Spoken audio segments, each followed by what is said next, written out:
Hello and welcome to the all-new, all-different #1 Comics Podcast, episode number 40. Bob, we're 40 years old today. I can't believe it. I know. We're 40. Wow. One more episode and it reaches my age. We match your age then? Wow. Yes. We hit mine. We're almost at yours. Let's keep this thing going. Yes. Episode number 40, that's right. But first, the all-new, all-different #1 Comics Podcast is a weekly comic book podcast where in each and every episode we take a look at a brand new first issue comic book, newly released, break down the story and art, and tell you if we think that you should move on to issue number 2 or not. We also talk a little bit of comic book and related news, and we talk about what new books are at shops this and next week. But this week, we'll be taking a deep dive into the all-new #1 from Image Comics. A Haunted Girl, written by Ethan and Naomi Sacks, with art by Marco Lorenzana. Oh, Lorenzana. Okay, good. I was going to ask, but I was going to ask off air. So there you go. Good thing you got that out of the way. That's right. A Haunted Girl #1. We're going to take a quick break, but we'll be right back.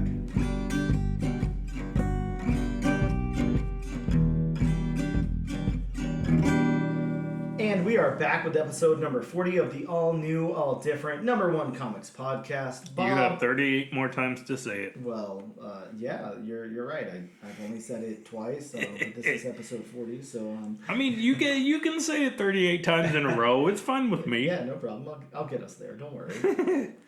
We're in the news portion of the show, and Bob, as you know, there's not really much news floating around. Yeah, it's going to be kind of thin.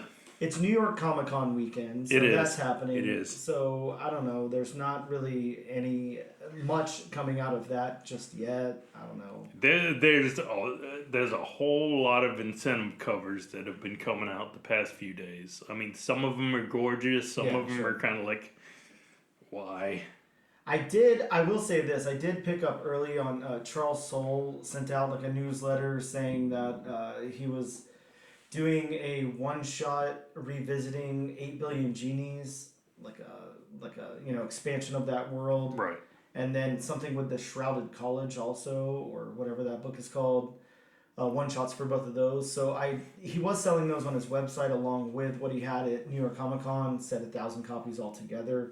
So I did pick up a few copies of that, of the 8 Billion Genies one-shot. So. Right.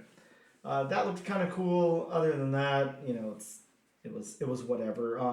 But as far as news goes, I don't know. Key Collector thinks that we should be interested that Melissa McBride will join Norman Reedus in season 2 of The Walking Dead. Daryl Dixon, The Book of Carol. To me, that's just some odd, out of left field casting. Yeah, maybe that's why it's on here, because it's just odd casting. So. It is Melissa McBride in, the Walking Dead universe. I mean, I don't want to say do people still pay attention to the Walking Dead universe, but do people still pay attention to the Walking Dead universe? Yeah, you got me. I have no clue. I haven't, excuse me. I haven't messed with The Walking Dead in quite a while. Yeah, I've watched here and there, like, what was it? The spin-off Fear the Walking Dead. Oh, did you? Okay, I didn't. Yeah, I watched a couple of episodes of that, and I mean, it wasn't bad. Yeah, it wasn't bad, but I mean, just the fact. And me and buddy of mine were talking about this the other day for this new series. What is it? The Book of Carol. Yes. With Daryl Dixon. Mm-hmm. How did he get to London? Great question. You can swim, I guess, right? Sure. Well, me and my buddy were talking about that, and at first, we did say something about swimming, and then I brought up another mode which I hadn't even thought about in forever until. I thought, wait a minute, is that still a thing? The channel. Oh. The underground yeah. tunnel you can take from the States to England.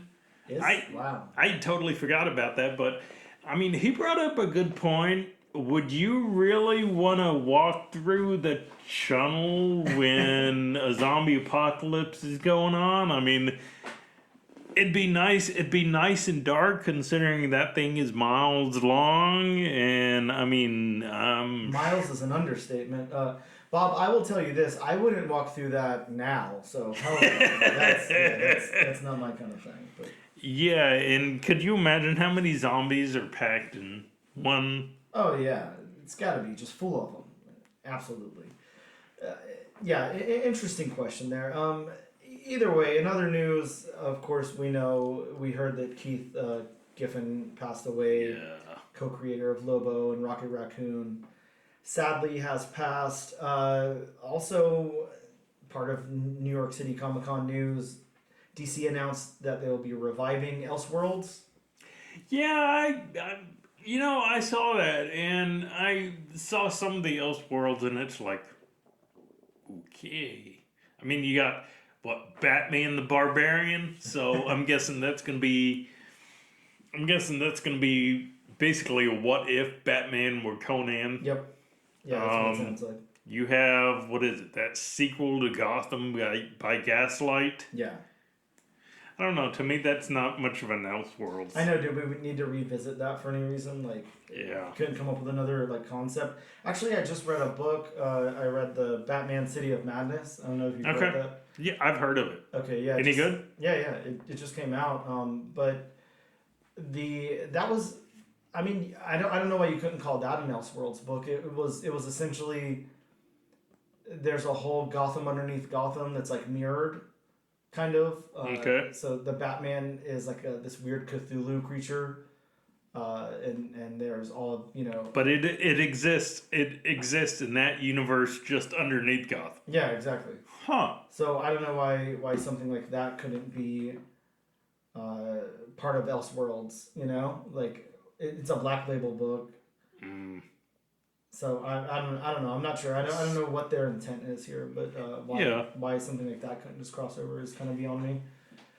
In other news, the Dynamite has secured rights to a whole bunch of WB properties. Yes. You want to go through some of this? I sure will. Yeah, They've acquired rights and are supposed to release books starting next year. I believe it is. Throughout 2024, they've secured rights to the Flintstones, Johnny Quest, Powerpuff Girls, Space Ghost, Wizard of Oz, and the only one I'm really interested in, Thundercats. Yeah, this is interesting, and Dynamite's pretty good at doing stuff with licensed properties. The only thing that I'm unsure of is like they seem like they kind of come out strong and then just fizzle away or something. Like I don't know, maybe that's just me, like I'm not reading Darkwing Duck or whatever, but like it seems like they come out like hitting strong. There's 4,000 variant covers for the first, second, third issues and all that, and then like just no one cares anymore. Okay, what do you think the odds are of eventually getting basically Flintstones in the modern age, a la that Flintstones Jetsons crossover we got many years back? That'd be cool.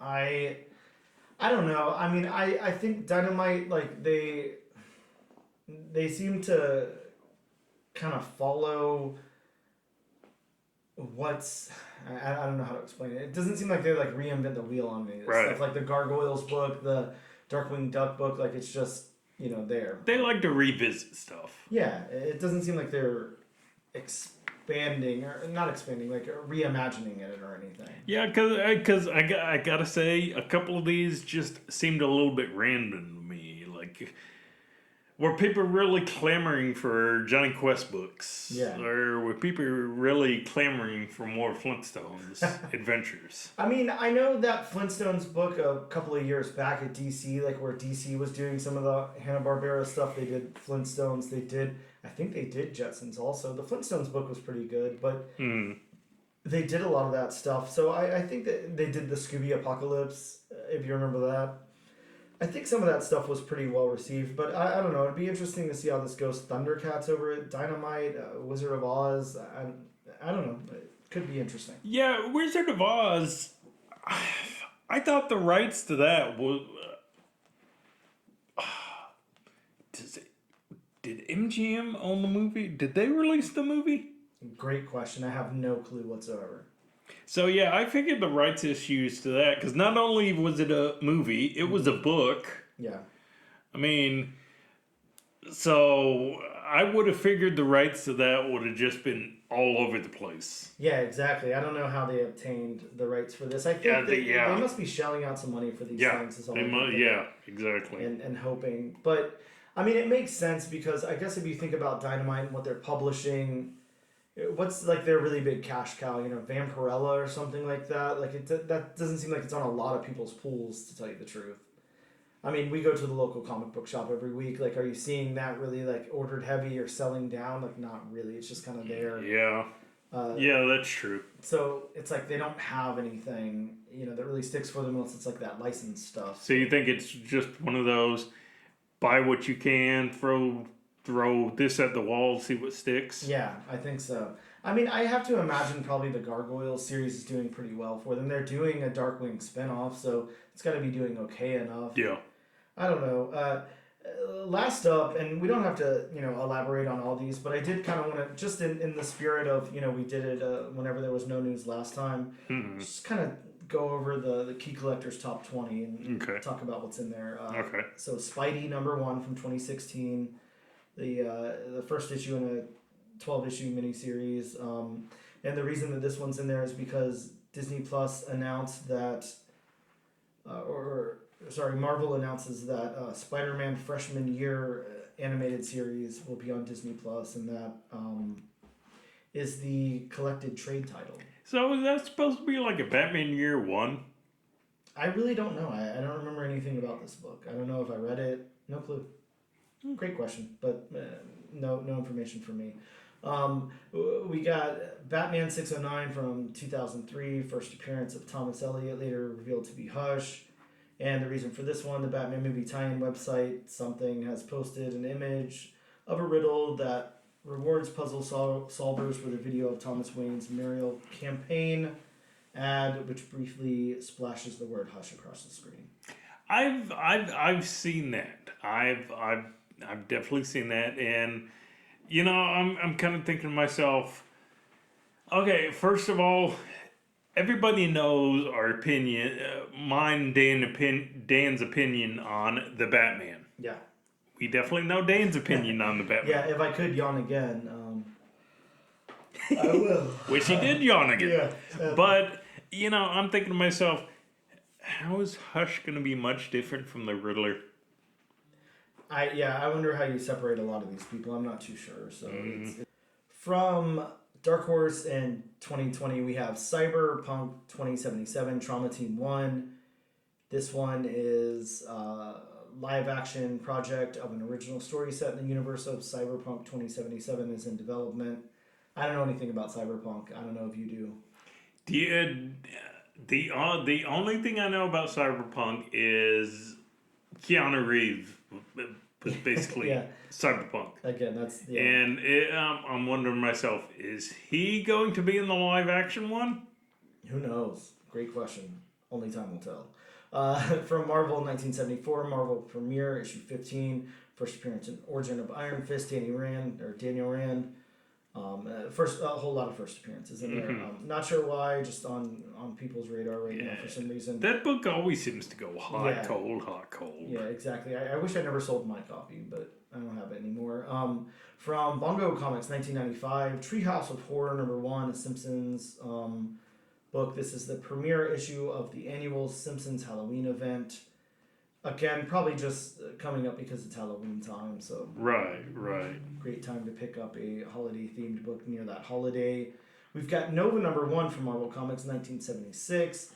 First appearance of Richard Rider, Nova, and this one is because the MCU maintains their intentions to use Nova in a film, and Deadline reports... A source confirms that a Nova project is in development. This is another book that goes hot, cold.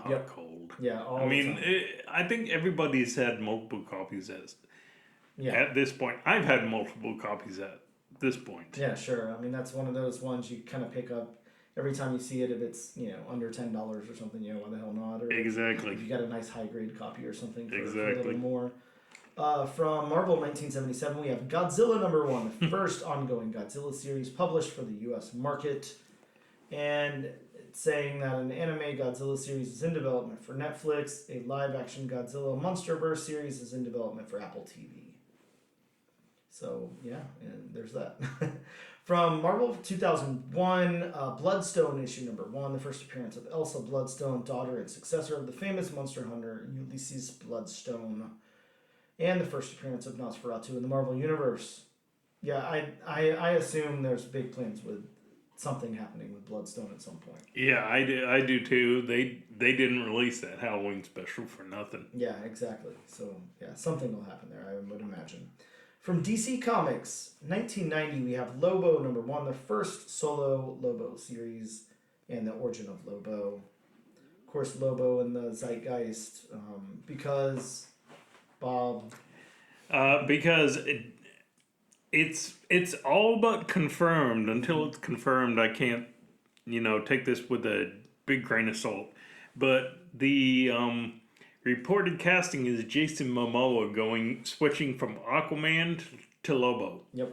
Which I think he would do a better job.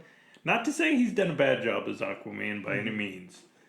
But I think he would do a better job as Lobo. And to me, there's actually some, quirks for him as Aquaman that would lend itself well to Lobo. Yeah, I agree. I think he'd be a good Lobo, and he definitely has that look. I heard, and I don't see like any official sources right now. I don't remember when I read it, but I feel like it was a couple of days ago or something. But that it was finally like confirmed that there would be no more Jason Momoa Aquaman, no Gal Gadot Wonder Woman, and no Ezra Miller Flash. I mean, I feel like we already knew all of that. The only one that I'm disappointed in is Gal Gadot. Yeah. It makes sense though. I mean, I feel like we had heard that before that wasn't happening. I don't know. But I can see, James Gunn wants to start off with a clean slate. Oh, yes, and that reminds me. The other one was whomever played Blue Beetle. That also is off the table. Really? Yeah. That's kind of surprising. Yeah, it was like 4. Yeah, I agree. Just didn't cut it, I guess, or whatever. But Wow. Next up on the list is Marvel 1975. Marvel Presents issue #1, the first appearance and origin of Ulysses Bloodstone, who gained immortality after absorbing an alien object into his chest to save his people. Smart thing to do. Yeah, great thing to do. I've got a few copies of that, Bob. Next up, Marvel 1965, Amazing Spider-Man issue #20, the first appearance and origin of Scorpion McGargan. And there is talks of Scorpion appearing as a big bad, if not the big bad, in the next Spider-Man movie. Mm-hmm. So that makes sense why this issue is gaining steam. Yeah, and that would be cool. Pretty underused character there. Exactly. Yeah, that'd be awesome. Next up, from Marvel 1982, Daredevil issue #183, the first battle of Daredevil versus the Punisher. Such a great cover. Yeah, of course, that iconic cover of Punisher just shooting through Daredevil's, lower chest or upper stomach or whatever. Crazy. I mean, I'm sure I've read the issue, but God, I mean, if that happens in the issue, I don't know how Matt Murdock recovers from that. So. Looks intense. Next up, from Marvel Comics 1980, Uncanny X-Men 129, of course, Part 1 of the Dark Phoenix saga, the first appearance of Kitty Pryde, the first appearance of Emma Frost, the White Queen, and the first cameo appearance of the Hellfire Club and Shadows. A great, great book to have. See, and I think everybody forgets that this book was the first appearance of Kitty Pryde also. Mm-hmm. I think everybody focuses on the fact that it was the first appearance of Emma Frost. Yeah, exactly. Yeah, this is a great book to have, and this, I mean, I won't lie to you, for way, way, way too long, this book has been undervalued, and it's great that people are starting to value it. I mean, I know it's a 1980s Marvel book, so there's plenty of copies, but I mean, look at all those first appearances. Well, and with the fact that Kitty Pryde has been used more in the comics the past few years. Yes. Name change aside. Next up from Marvel Comics, that's right, again, Marvel Comics from 2019. This is a facsimile reprint of Incredible Hulk 181. Bob, let me ask you this. How many copies of this facsimile reprint do you have? Actually, I have none. None. Okay, I remember when this was coming out, when FOC was going off for this, I asked our local comic book shop to order me 25, so I have a nice little stack of them. Yeah, these and the ASM 129. There's a couple of other reprints I always go heavy on because, look, they're always going to be in demand. I mean, who doesn't want that? Well, plus, just in case you can't afford the original, which, let's face it, with Incredible Hulk 181, that's a lot of people who can't afford the original. I was going to say just in case. Yeah, I've never even touched a copy. Next up from Marvel Comics 1993 is Amazing Spider-Man 375 with the gold hollow foil cover. The first appearance of Anne Whiting, I don't know how to say that name, Eddie Brock's ex-wife who later becomes She-Venom, and the first appearance of Carl Brock, Eddie's father. Really, really great cover on that one. Yeah, of course. One of the key starting off points for hollow foil. Yes, absolutely. Next up from Marvel Comics in 1988, we have Daredevil 254, the first appearance and origin of Typhoid Mary. I gotta say, I love this cover. Yeah, this is such an underrated cover. It's a very cool cover. This one says that the casting of Margarita LaVia, I'm not sure how to say that, and Daredevil as a potential love interest of Matt Murdock will likely generate speculation that she will portray Typhoid Mary, which isn't to say that this is the case, but that it will only drive speculation on the character. Wow, that's such an opinion. So basically, she may be Typhoid Mary. Who knows? She may not be, you know what. It is a 50-50 shot. Right, sure. Next up from Marvel Comics 1966, Fantastic Four, issue number 55. The iconic cover featuring the Thing and the Silver Surfer. The first issue where Silver Surfer is illustrated with boxer briefs. A continued practice until the 1987 Silver Surfer series relaunch. I don't know your opinion. Wow. I kind of like that design. Yeah, that's what an interesting factoid to put on there as well. Yeah, exactly. Thank God. Very cool. And then our next couple of books, just some incentives from this past week. Right. We have a Poison Ivy 15, 1 in 25. Very nice cover. We have Batman and Robin, issue number 2, 1 in 25, again with a great cover. We got that American Psycho 1 in 10. This is the business card variant cover. And I actually did see this before it released, and I asked our local comic book shop to grab me a copy, so I've got one. But yeah, I don't know why that's very popular this week, but it is. That's all the news we got for you. We are going to take a quick break, and we'll be right back.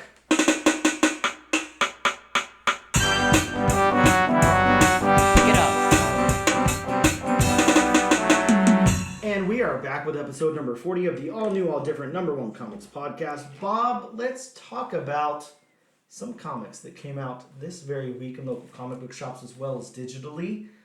First up from IDW, we have Teenage Mutant Ninja Turtles Saturday Morning Adventures, the Halloween special #1. Wow, deep breath. And that's a title. Yeah, a really cool variant on this as well. Kind of like Day of the Dead looking or whatever. Oh, wow. Yeah, that's the cover I picked up. Really cool cover there, though, so really awesome. I wish I knew who the cover artist on that one was. I would tell you, but I have no clue. So, next up from Dark Horse, we have Space Usagi, Yokai Hunter #1. This has a first appearance of the daughter of Usagi in it. All right. Next up from Sumerian, we have American Psycho. Yay, one of the books we just talked about. This is a 4-issue series that serves as a sequel and introduces an all-new social media-obsessed psychopath. So, probably like half the people that we all know. I was gonna say even even being a sequel, if you've seen the movie, you know what's going to happen. Yeah, exactly. Yes, there will be blood. Yeah, exactly. Yeah. Next up from Dynamite Comics, that's right, Dynamite entering the mix. Army of Darkness, Forever, #1, a series that immediately follows the events of Army of Darkness. Ash chainsaws his way through the Techno Army of Darkness in 2093 and defends the Sacred Isles of the S-Mart in 1993. How exactly is Ash still kicking in 2093? That's a great question that, I mean, I guess we could probably answer if we pick this up. Maybe he's immortal now, or I don't know. Maybe once you have a chainsaw arm, just nothing can kill you. I'm not too sure. Very true. From Image Comics, we got Destiny Gate #1. This book tells, at the height of the Great Depression, a man down on his luck heads home to his desperate family, but after his train ride veers off the rails, he enters a macabre and darkly fantastical journey into his own fragile soul. Dun dun dun. Yeah, moment of silence for yes. that. Also from Image, we have Midlife or How to Hero at 50. Wow, Bob, that's sadly closer than I want to think that it is for either one of us. So who knows? Maybe we'll get our superpowers whenever we turn 50. I can only hope. A man living in the shadow of his firefighter hero father who tragically died learns late in life that he is fireproof. Oh. Pretty cool concept. I actually kind of like that one. Really kind of excited about it. And actually, somebody that we both know from our local comic book shop, saw that I was picking it up, and he said, "Hey, I really, really, hope that you read this thing, and I'd love to hear your thoughts on it." So I'm excited to check this one out and see what's in there, especially knowing, coming from him, and you know who I'm talking about. Yeah. Always great recommendations coming from him. So. Exactly. Really cool. Next up from American Mythology is Night of the Living Dead, Kin #1 in 1968, Purgatory Hill, West Virginia. Something is bringing the dead back to life. Something new, evil, and unspeakably terrifying. Okay, first of all, it's West Virginia, so the odds of something bad happening in West Virginia are kind of high, being a rural, more rural state. Yeah. Secondly, what was the name of that city you just... Purgatory Hill. That's not on my bucket list of places to visit anytime soon. So I think there is a city somewhere called Hell. So you're telling me, Michigan. Yeah, so you wouldn't live in Hell, Michigan? I mean, depending on who you ask, you may live in hell already. Yeah, well, yes, that's very, very true. I just wonder, how maybe the housing market in hell is like, maybe you can afford like a nice house or whatever there. Fun fact, the first time I ever heard about Hell, Michigan, there was a tag team in professional wrestling, an outfit called TNA. Okay. Yes. And they had a tag team touted from Hell, Michigan. That's the first time I figured out. Oh my God, there's Hell, Michigan. Yeah. Wow. Intense. Next up from Image Comics, we got Knights #1. An orphaned boy moves in with his secret mercenary cousin and befriends the greatest vampire who ever lived.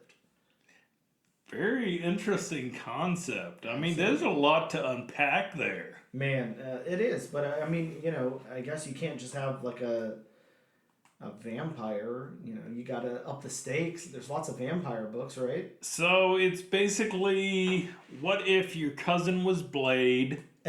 Yeah. And your best friend was Nosferatu? That sounds like a horrible mix of things. I'd be very scared of that.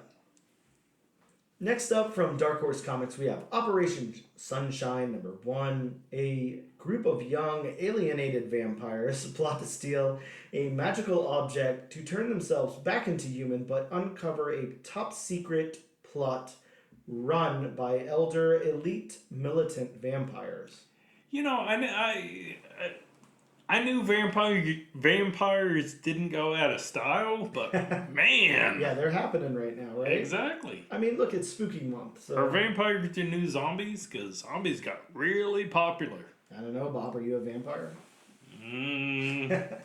I mean, can you tell somebody? Here's the real question: if you are a vampire, can you tell somebody you're a vampire? You just have to like kind of keep it on the low, I guess, right? Well, here's I know you can't see me doing this.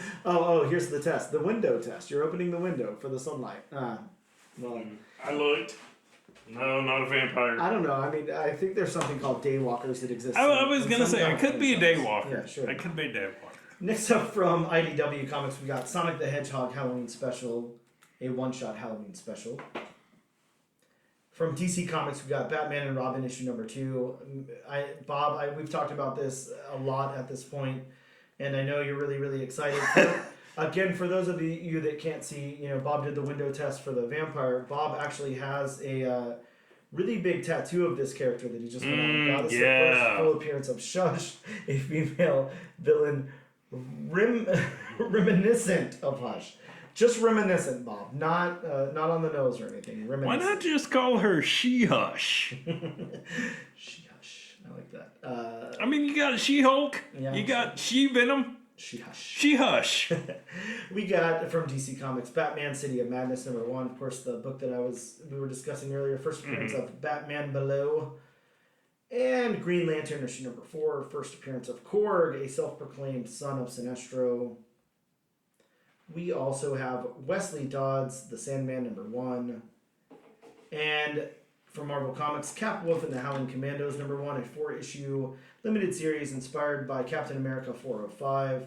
We also got Spider-Man India issue number 5 with the debut of a new Spider-Man India suit, as well as Star Wars, The Mandalorian Season 2 issue number 5. First appearance of Morgan Elspeth, a Night Sister. Yes. Okay, wow, I got that. She was an important character in the Ahsoka series. Oh, okay. A series I still haven't seen, sorry. We got Superior Spider-Man Returns, issue number 1. I think this was just a one-shot. First appearance of Supernova, a villain with the power of a living star. Man, that's an intense power. How many supernovas are there going to be in Marvel Comics? Not. We've also got Venom issue number 26. First full appearance of Black Widow as Widow bonded to her Simbo. Wow. Simbo. Bob. Yeah. Anyways, you know what's happening there. Those are because words are hard, folks. Yeah. Wow. I don't know what I said. I'll leave it at that. But those are the books that came out this week. We're gonna take a quick break.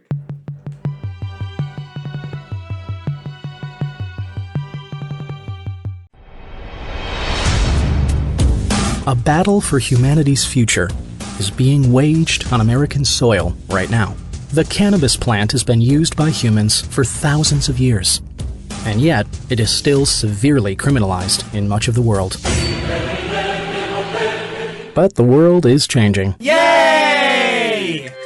In the U.S., 37 states have legalized cannabis for medical purposes, and 18 have done so for recreational use by adults. In Illinois, legalized cannabis has spurred an explosion of new businesses and products, all bringing in a massive stream of newly created revenue that other states are eager to match. Yet federally, cannabis faces much of the same resistance of the 1900s. How did marijuana get such a bad reputation? Why is it still so federally restricted? How are smoking and vaping different? How many edibles are too many? Which companies are coming out with the best new products? And who benefits from keeping Mary Jane in the dark? These are the types of questions we'll attempt to answer on the Cannabis Man podcast. A thorough look at all things cannabis, from its history to its explosion in states that have legalized it. So look out for the Cannabis Man podcast, coming soon wherever you get your podcasts. And we are back with episode number 40 of the all-new, all-different #1 Comics podcast to talk about the main attraction. That's right, it's time to talk about Image Comics, A Haunted Girl, issue number 1. I'm going to go ahead and read the synopsis from Image's site. It reads, Cleo, an adopted 16-year-old Japanese-American whose depression drove her to near suicide, is trying unsuccessfully to reintegrate back into her old life. But her struggles are just the beginning as she encounters an increasingly terrifying succession of ghosts. Is she losing her grip on reality, or is the explanation much worse? That is the synopsis there from Image. I don't really think I could have said it better. This is becoming too common for me, but I didn't even write a synopsis for this one. It's very straightforward. I didn't really feel any need to tell you the truth, and like I said, that really explains it. We're going to get into the book, but first let's talk about the creative team. Of course, we have Ethan Sacks writing, and let's point out here, Ethan Sacks is writing this with his daughter, Naomi Sacks, and the reason that they're writing this together is they have some experience with the subject matter. Of course, not all of the supernatural and saving the world type of stuff, but the... that we know of. Yeah, the depression, the being hospitalized, all of that. Naomi has dealt with some of that, and of course, meaning that Ethan has had to deal with some of that as well. Right. So this is a very personal story to them. But Ethan Sacks, of course, has written for Star Wars Bounty Hunters, so friend of Bob there. Definitely done a lot of work on that, quite a few issues, like 40 issues of that book. Wrote on Old Man Quill, as well as Old Man Hawkeye. Did a lot more Star Wars stuff. Star Wars, the Halcyon. How do I say that? Okay, so I said it right at first. Okay, Legacy, as well as Star Wars Galaxy's Edge. Did Midnight Suns for Marvel Comics, of course. I got a poster of it right there, Bob. Great book. Worked on Kiss versus Zombies over at Dynamite.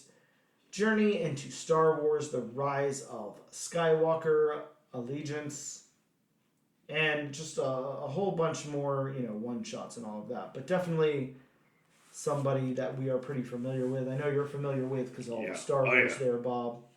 Naomi Sacks, this is her first thing, of course, working with her father on this book, but this is her first foray into comics, and I wonder if she will continue that. I wonder if she'll continue to write after this. Hopefully so. We'll obviously get into what we think about, the scripting and writing and everything, but yeah, hopefully she continues. Now, the illustrator of this book, Marco Lorenzana, yeah, well, I tried. Typically, like an Aspen artist. Somebody who's worked with Aspen quite a bit, Opus a little bit, worked on Overtaken, worked on Eternal Descent, the all-new Soulfire, the all-new Fathom, just, a few things here and there. So he's just more of a freelance indie artist. Pretty much. I mean, he did work on the Ultimates for Marvel, as well as one issue of Incredible Hulk. So, I mean, done a few things here and there. Obviously, some Soulfire stuff too, of course, over at Aspen. But really, kind of like looks like first work in Image. First time working with Ethan there. So, really, really cool. Bob, let's talk about this book. It's narratively pretty straightforward. We kind of start off with 15 years ago in Japan. We see a small child who's outside playing and is given some sort of sphere from someone. Don't know exactly what's going on, but it looks to be a little bit sinister.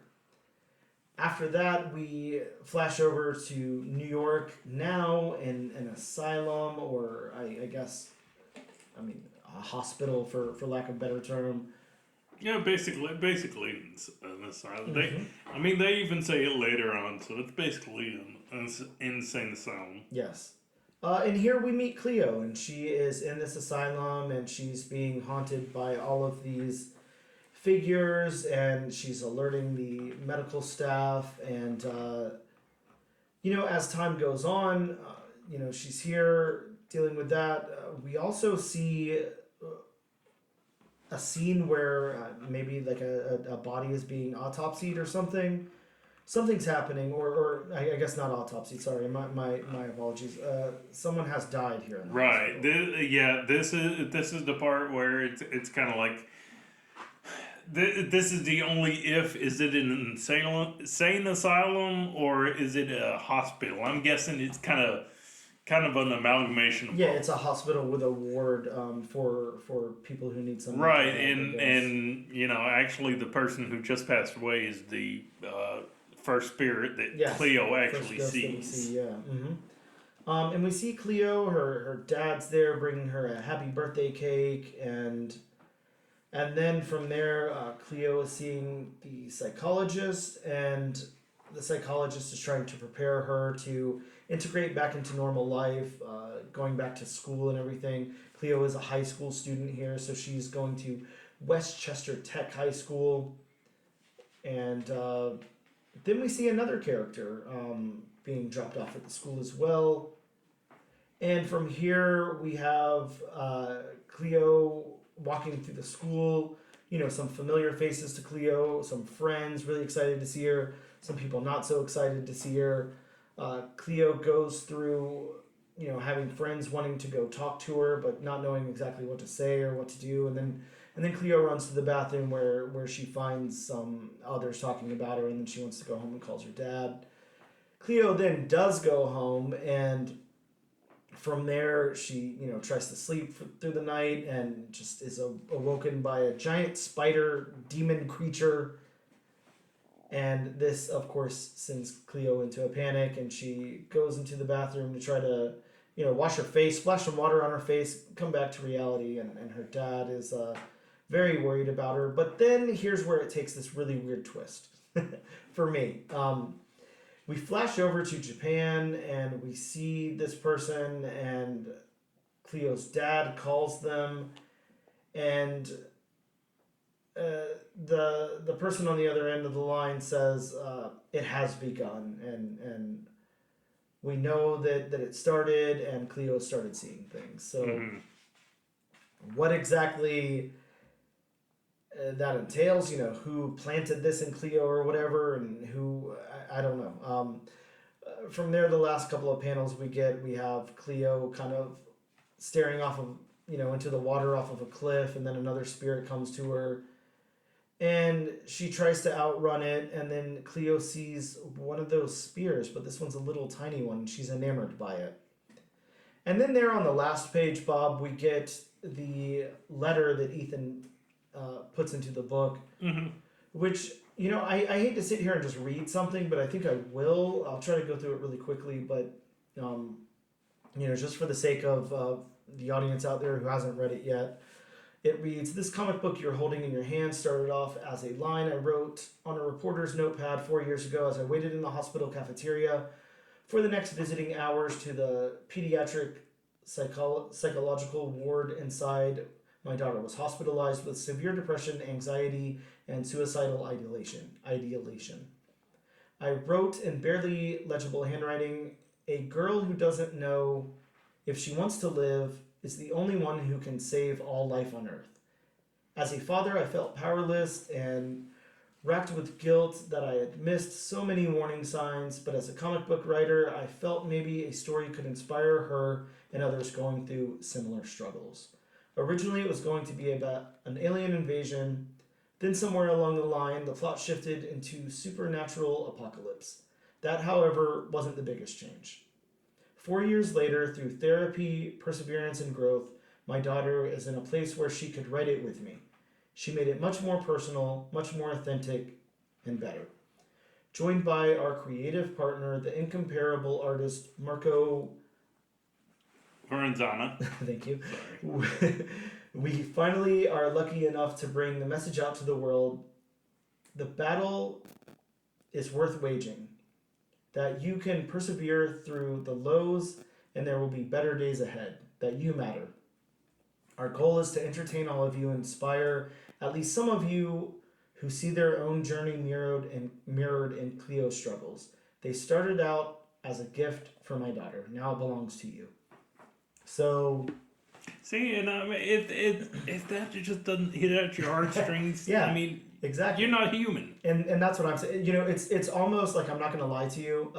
It's almost hard to read that and not like tear up like a little bit. Exactly. You know? It is. And just have a somber moment. Yeah, exactly. Yeah, it makes you want to. And yeah. And like you said, you know, before we started the record here, you liked this book, but then whenever you got to that final page, you were like, okay, I liked it even more. like this book. Yeah, this is really cool. Yeah, anything that's based off of personal experience makes it that much better in my book. And especially, you know, you take something like that, because Bob, I can only imagine. Just imagine, you know, you have a daughter and she's, you know, going through stuff, because unfortunately this is something that a lot of people struggle with. A lot of people deal with depression. A lot of people, you know, sometimes deal with suicidal thoughts and all that. You know, they don't know where to turn. That might be the only answer that comes to them or whatever. And then as that person's father or parent or whatever, you know, you're going through that with them, you know, so it has to be such a huge, impactful moment. You know how huge it is just to be able to, just to have the courage to share something like that publicly. Exactly. And then on top of that, you know, for some people it's cathartic to get that message out there, to talk about it, whatever. And it's hard. It's hard to talk about. It's very hard. You know, what you're going through and all of that. I mean, no matter how many times people tell you it'll make you feel better, get it off your chest, you can get through it, blah, blah, blah. Like, it's very hard to break through and do that for a lot of people. And for some people it's impossible, you know. So to say that Ethan was able to do this, and then he was able to get his daughter in to do it, you know, and they did it as a team and told this story and are spinning it, you know, in this direction and everything, just really, really cool.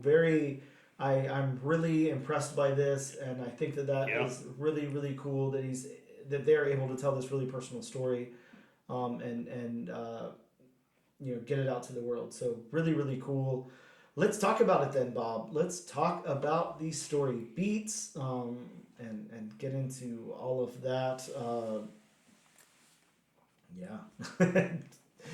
How do you feel this thing flowed from A to B? I think, I had no problem understanding anything. Yes, I have the same. You know, I sat there and read it, you know, instead of going through a synopsis like I normally do. But yeah, it starts out with the child in Japan, and then moves over to Cleo and the hospital there, and then moves into Cleo trying to integrate back into, you know, her normal life, and then, you know, kind of shows what she's been going through. So yeah, very, very straightforward narrative. It straight line flow. Yeah, straight line, flowed very well. Nothing confusing in there. Nothing that didn't make any sense. No oddball things. How about the narrative of this story? You know, we have this overarching narrative of what's going on. We have the voices of her father and Cleo there, and then we have that voice at the end too. Of course, we have some secondary characters and everything, but those are the ones I really want to showcase. What did you feel about the narrative of this book? See, I enjoyed knowing what I know. I mean, the narrative, you know, is definitely, you know, bumped up a lot higher for me. But combining the, depression, the suicidal thoughts, all that, with, you know, the supernatural, giving it, you know, a reason why the depression may happen, you know, I think was a great idea. Yeah, exactly. And it also makes me wonder too, I'm not going to lie, because I thought this a couple of times. I was like, I'm not sure of the spin on this. I don't know exactly what story they're trying to tell. So is it that this has been implanted in her and this is why she has the depression and suicidal ideation and all of that? Right. Or is it that, you know, she's predisposed to that, she has that anyways, but she has been selected to be the girl to, like, save the world or whatever? Well, see, it's definitely got something to do with that, when she was a little girl in Japan early on, it definitely has something to do with that orange. I'm going to call it a marble just because that looks like because she's even playing with one before she finds the other one. So I'm going to call it, she was playing with marbles. Yep. Mm-hmm. That's why it looks like it does. And when she first picks it up, you see that spirit behind her basically putting its hands on her, which basically is a symbol for, okay, I'm here. I've attached myself to you. Mm-hmm, mm-hmm. Yeah, and yeah, I agree with you. Really kind of cool narrative here. So how about the dialogue then? We've got these characters. We have, everybody's got their distinct voice. I will say I think that the dialogue works very well. I do think at some points, this will probably be my only critique of the story, but I do think at sometimes it's a little stiff and it doesn't want to give away much. I don't know if that's on purpose. It could be. I kind of found myself wanting the characters to loosen up a little bit here and there, and show a little bit more personality through their dialogue. Well, yeah, but then again, look what kind of narrative they're telling. Yes, and that was the other part of it I was going to say, now could I loosen up and be more personable in this situation? Absolutely not. So, you got the dad who's trying to do that. Yes. So because anybody going through that, you want to boost their morale. Yes, you want to absolutely. kind of loosen them up. Yeah, 100%. And I definitely think it works. I think that's my only critique. But again, I don't have the experience, that Naomi or Ethan has with this. So I don't even feel comfortable saying, something is done right or wrong or whatever. But I do thoroughly enjoy the dialogue in the narrative here. So then how about this world? The world building here. We don't have a lot of locations or anything. This is really, Japan for a second. The school, the hospital, the operating room, the asylum. So, the world building, it definitely does a good job of doing it. Oh, yeah. They nailed every one of these locations. Mm-hmm. It feels like... Excuse me, I just keep yawning today. It all feels very fleshed out. It feels like, we've been there. They did a really good job with the world building here. Now let's go into the art by Marco Lorenzana. Yes. Wow. How did you feel Marco captured these characters, the character design and everything here? I like the character design. Each one had their own individual look. Yeah, I liked it too. I think that I'm not gonna lie. I think Marco still has a little ways to go on characters. I think I appreciate everything a little bit more than the characters themselves, but it has that real Aspen look to it. If you've ever read an Aspen comic, I feel like I can tell that Marco worked for Aspen in the past.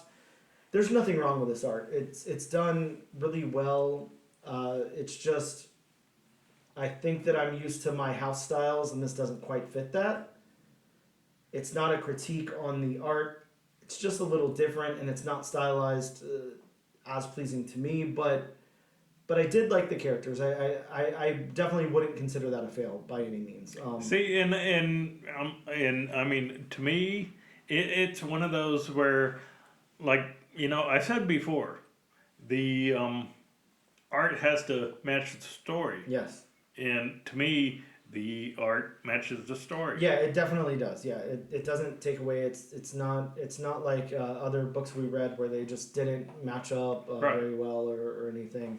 Definitely fits together here. And to me, going what this book is going for kind of that overarching supernatural / horror / thriller. Yep. You definitely don't have to have grandiose, everything has to be perfect, watercolored, everything like that. You want a little bit of, I guess you could kind of say a little bit of roughness, a little bit of, grit. Mm-hmm.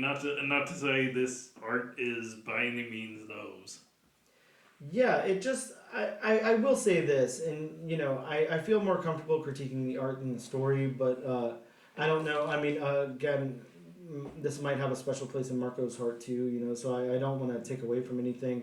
I agree with you where I could see a little bit more grit or whatever. It seems a tiny bit unfinished. I'll say that. And it's not bad. It's not a fail by any means. It just seems a tiny bit unfinished. Okay. Seems, maybe they're a little bit left to desire. How about the backgrounds then? How did you feel the backgrounds worked in this book? I'm going to say this, and I'll start first. Everything feels very sterile, feels very kind of desolate, empty, whatever, darkened. And I think that really works with the tone of the book. Yes. Of course, we're in a hospital. We want to see sterile. We don't want to see, I don't know, dust laying around, dirt on the floor, scratches. Yeah, we don't need to see every individual speck of dirt. Yeah, it needs to be sterile there in that hospital. Right. Kind of same thing with the school. The school is pretty sanitized as well, but I'm fine with that. I would think that I don't know what neighborhood this is in or whatever, but I would hope the school would be nice. The house looks nice and clean. It looks lived in. There's scratches on the walls a little bit here and there, but it doesn't look insane. I like what's going on here. I think that it really works in the backgrounds. The locations, and there we go. We get an appearance of the dog coughing. But the locations, we kind of talked about the locations. We had Japan, we have the hospital, we have the operating room, we have the school, we have their home, we have back over to Japan. I think all the locations work fine. I think that they can, kind of work together with the backgrounds and... I think that they look fine here. I don't have any critique of them whatsoever. I don't know if you have anything you want to add with that. No, they work for me. Yeah, I agree. So then the last thing being the colors, and the colorist on this book is Andreas Massa. I'm gonna say Massa. Okay. The palette is very kind of. I can't think of the word. It's like muddy. It's like a kind of a muddy, darkened palette. Again, very sanitized in areas. But I think that absolutely works with the book. It does. Yeah, I don't want to see bright colors here. I don't want to see a sunshiny day. See, and that's the thing in comics. I mean, like we've said before, you can have the greatest team ever assembled. You can have the biggest names ever. Yep. That doesn't mean the comic is going to work. No, absolutely You have not. to have a team working together. Yeah, you got to have everybody, locked into place, the right people at the right place. Right, and to me, these are the right people. Yeah, I agree. This is a great creative team here. Everybody works together. Even the letters and everything, the editing, all of it works very well. I would like to point out, which I didn't notice until right now, but I thought that I recognized that signature on the cover there. Bob, this is a Joe Quesada cover. Oh, yeah, that's right. Yeah, that's right. I do remember, because I don't know if you obviously didn't look at the covers in the back. I mean, some of the covers are beautifully done. Yeah. But yeah, I noticed that there was a Joe Quesada, and I can't remember the other guy because it's actually Joe Quesada and. Let's see if we can find it. Yeah. Richard. I couldn't say that last name if my life depended on it. Richard Eisenov. Eisenov. Okay. Isaac Asimov. Cool. I really like the cover on this one. This is a very cool cover. And there's some great covers in this cover gallery. Some really. I gotta say, this cover in the black and white. Oh yeah. That's really cool. Yeah, really fits the tone. But yeah, some great covers here. Really like a lot of those covers. And then, when we get the little preview here of the next issue, really outstanding art on that as well. So, that brings us down to, of course, our most important question. Bob, you got any interest on moving on to issue number 2 of this book? Okay, first off, and I'm going to keep harping on this.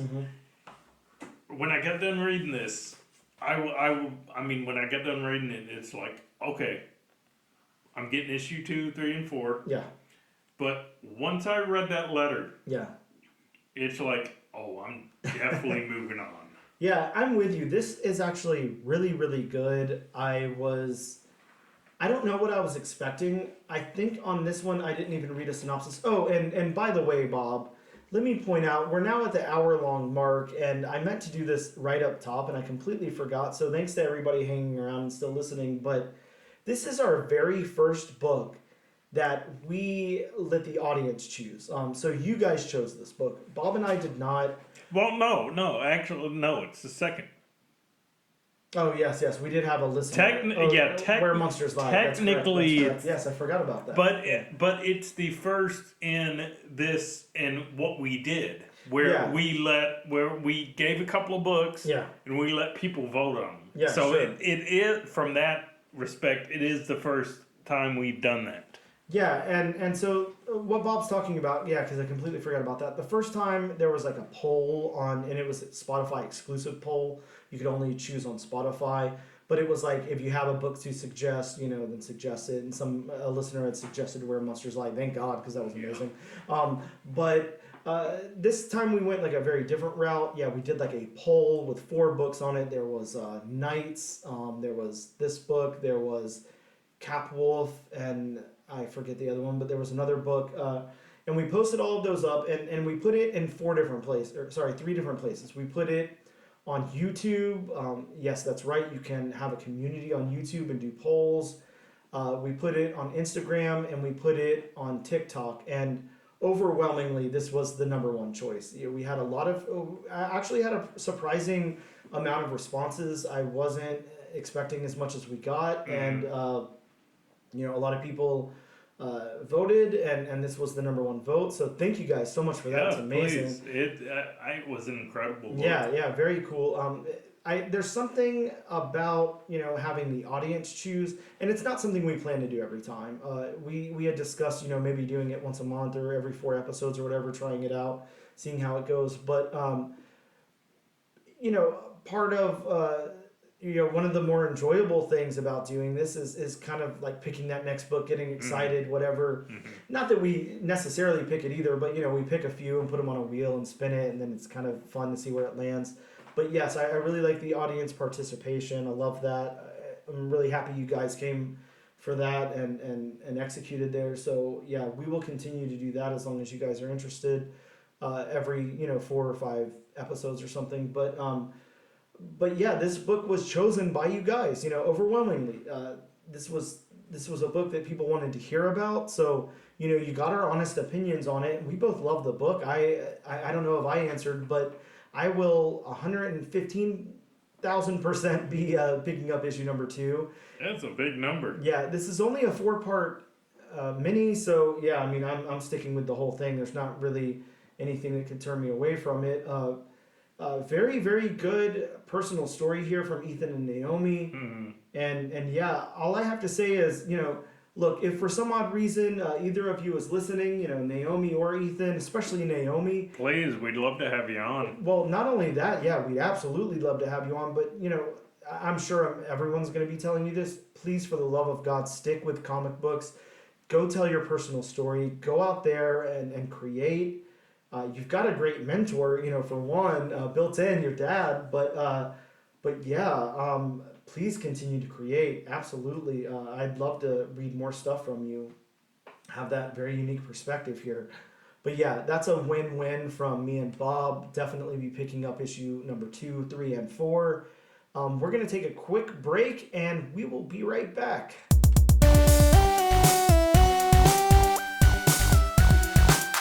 And we are back with episode number 40 of the all-new, all-different number 1 comics podcast. The best podcast in the world, right? Isn't that our tagline? Sure. Yeah, why not? I just, of course. Gotta have a tagline. Bob, let's hit them with some new comic books that are releasing next week. But first, it's disclaimer time with Bob. And again, as always, I'm gonna have to stop saying this after a while. But these are just a few of the books that are coming out, and if you want a more extensive list, that was easy to say, please consult elsewhere. So, starting off the list from Boom Studios, we have Berserker, Pen and Ink number 1. Yeah, they've been doing these pen and inks for a little while now. There was Something is Killing the Children. There was many deaths of Layla Starr. And now there's a Berserker. This is a deluxe art-focused presentation of the book. So if you're really into Berserker or art, or you just want to spend $7, then here you go.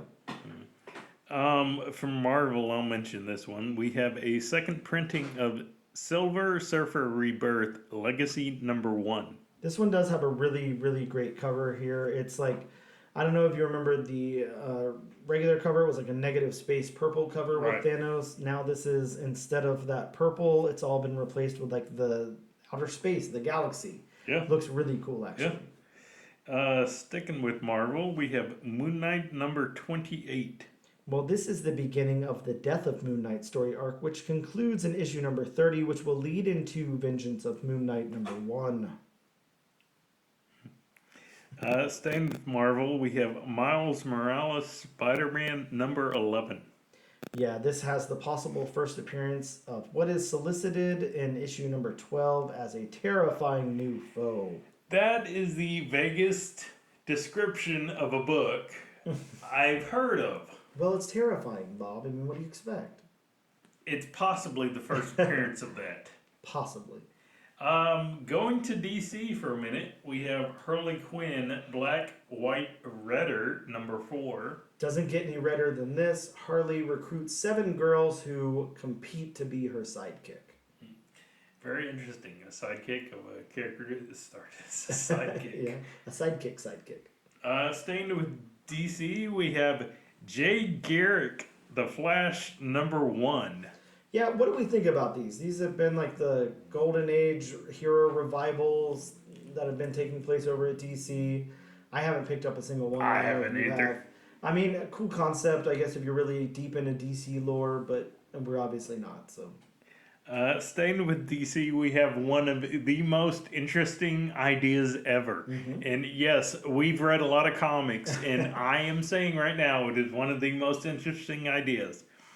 You have Justice League versus Godzilla versus Kong #1. Yeah, this is a crossover of the Justice League versus Legendary's Monsterverse. Superman can take them all down. Yeah. Speaking of Superman, we have Superman #850. Bob, we're back with the legacy numbering. This is what, issue number 9 or 10 or something? Yeah, something like Current that. volume, but yeah. Here, actually, I think it says on the cover right there, this is issue number 7, actually. This is the oversized anniversary issue, legacy numbering 850, and the reintroduction of Lex Luthor's mother. Bob, we couldn't even get a first appearance in here. We have a reintroduction. Come on. Boy, she's got to be old at this You would point, think. considering how long Lex Luthor has been around.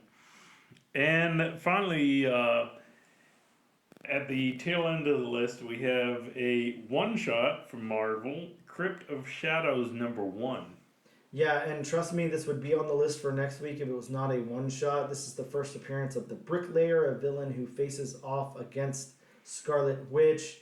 And this looks fabulous. Of course, the Crypt of Shadows stuff always really good. But if you click on the cover and just kind of look at it, what's going on in the background there, we've got the werewolf, we got Man-Thing, we got a mummy out back against this haunted mansion. And then on the foreground, we've got Daredevil, Hulk, I can't think of his name, Deadpool, and Scarlet Witch. So Man, is he gonna fight the Scarlet Witch by throwing bricks or laying a brick? Maybe he'll just build something around her. Very interesting. Entomb her somehow. Huh. Yeah. Always works out when you try to capture Scarlet Witch. Absolutely does. Yeah. What bad could happen? So that brings us to our lovely wheel here at wheelofnames.com. We've got 3 issues on the wheel. It's between the new #1, Beneath the Trees Where Nobody Sees. Thank you, Dr. Seuss. Yeah, absolutely, anytime. We've got Spine-Tingling Spider-Man, and of course we have Bob's pick of the week, Justice League versus Godzilla versus Kong. So let's see where this thing lands. Of course, I was just telling you off air, Bob, it did give me a 4th place in the wheel for some reason that's blank. So If it lands on that, I'll have to spin again. Yes. But let's see what it lands on here. And it looks like we are covering Spine-Tingling Spider-Man issue number 1. Because they're running out of adjectives at this point. Yeah, they are. So that's what we'll be covering next week. I have to say, look, there wasn't a bad choice in the bunch. No, there really wasn't. Yeah, so excited for that. Or at least hopefully there wasn't. Yeah. Fingers crossed. Yeah, exactly. I don't know. I mean, that blank one could have been okay.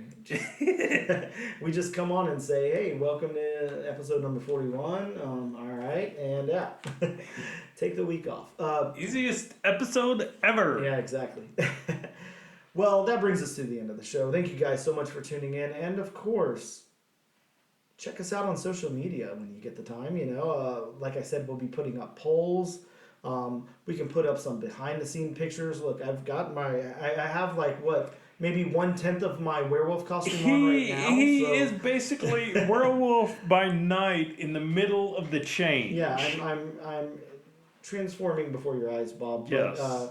He even took his ears off. I mean, no I did werewolf can take his ears off. Well, I only did it for the headphones, but definitely. But yeah, make sure you check us out on social media. We are at Instagram. You can check out our handle there. It's ANAD_1. That's the number 1. So number, the word number, and then the numeral 1. Comics Podcast. Again, that's ANAD_1 Comics Podcast. You can check us out on X at ANADNO Comic Pod. Of course, we'd rather you check us out on Instagram because we don't want to give Elon Musk any money, but whatever you He doesn't need any. You can check us out on TikTok at ANAD_1, that's 1 spelt out, Comics Pod. Or you can check us out on YouTube under the Comic Book Channel. This and every single week, we would love to give you a copy of the book that we covered, but you're going to have to do your due diligence and get on one of those social medias of your choice and make a post using the hashtag AllNewAllDifferentNation. Then we will enter you in to be a part of our giveaway where we will mail you a copy of this book free of charge. No postage paid for you. And that wraps it up. Thank you guys so much for tuning in. We greatly appreciate it. And we will see you next time.